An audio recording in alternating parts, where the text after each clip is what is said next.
Okay, karibu katika somo la 4. Of course, somo la kwanza lilikuwa ni kuangalia syntax, la pili likawa ni tunaona variable, tukaona jinsi ya kutengeneza variable.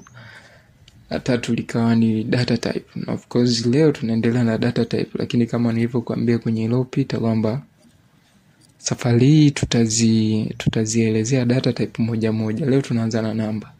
So kwenye Python kuna aina 3 za namba. Of course kwenye iloisha nilikuelekeza kuhusu aina 2 ambao ni int na float. Lakini leo tunaona imeongezeka complex. Hii sikuiongelea kwenye iliyopita, so nitaiongelea hapa. So tukianza na int. Int tulisema ni namba yoyote ambayo haina decimal. So namba yoyote ambayo haina decimal, haijalishi ni vipi lakini haina decimal, basi inatambulika kama int.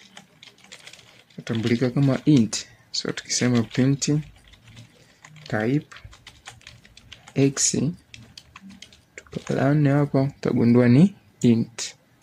Okay, hiyo ndo int. So inaweza ikawa namba aina yoyote. Inaweza ikawa ni negative, labda negative hizi, bado na yenyewe itakuwa ni int kwa sababu haina decimal.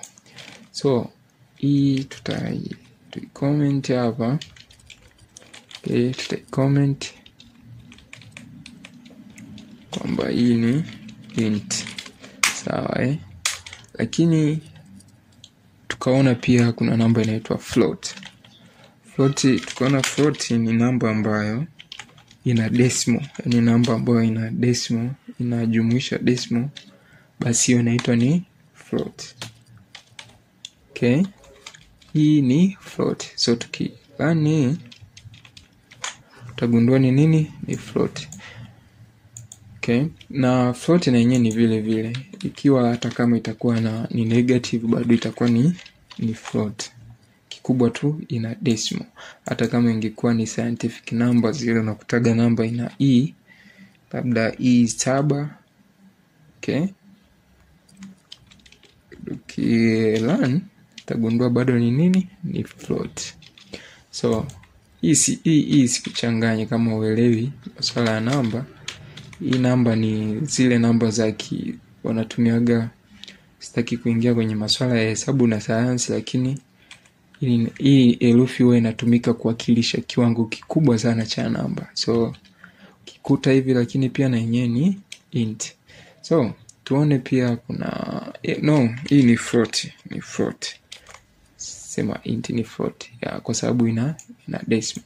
So int haina decimal, float ina decimal.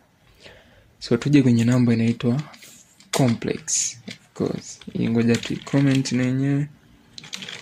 Tutakuja kwenye complex.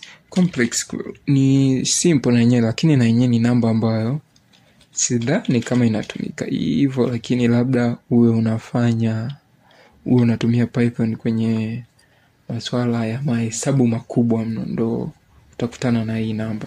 Lakini kwenye program za kawaida sidhani kama ni kitu ambacho kinatumika sana. So tuseme complex ni, tuseme tuna variable inaitwa x, afu ina thamani ya labda tuseme 7j. Okay, hii j ndo inawakilisha ile wanaitaga ni imaginary.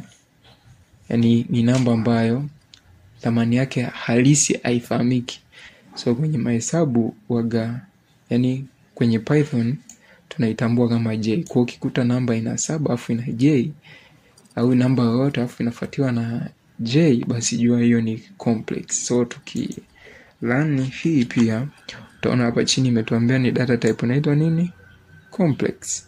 Okay, so nafikiri hizo ndo data type. Data type upande wa namba kwamba float, int na complex. Because hii ni